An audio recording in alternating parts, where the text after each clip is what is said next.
Morning guys, quick update lang din sa aton niya Delfin Linya Learning Center, no. As you can see, open agad guys, no, open na. So I think inaugurate ini daw few weeks back, ano. Gin-remove na diri subong ang mga fencing niya sa front. So makita nyo dira nga hawa na siya, no.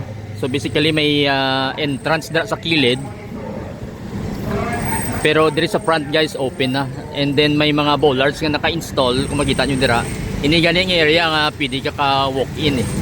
Kung kwaon nila itong mga cyclone wire nga mga fence ni pwede actually nga lakton mo lang, matabok ka lang halin diri sa simbahan sing lapas, ano. So hawa na siya.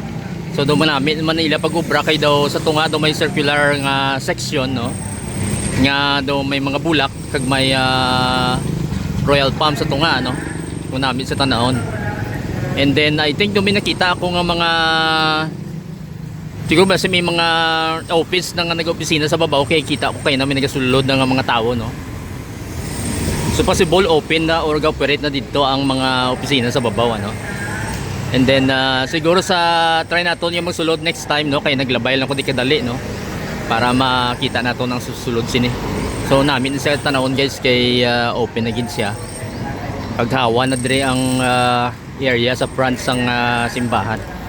Ang original sini nga design nakita ko sa una, tadlong ini ang the orange ng area dabla nga daw sidewalk at tuloy tadlong hasta dire sa may dalan, no, pero daw wala man laging padayon.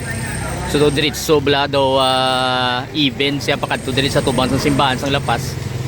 Pero sa subong do hasta lang dira, no, gimutan lang gutter, and then para makalusot ang tubig sa drainage siguro.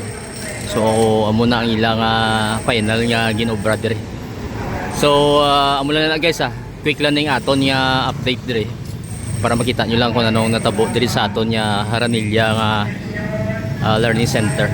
Multi-purpose man niya, so damo na ding mga events siguro in the future nga pwede i-held dire. So namin na guys. And then may mga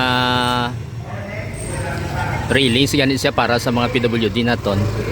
Plus may mga bike parking, no, makita nyo da ang mga stainless na bala guys, both sides, no.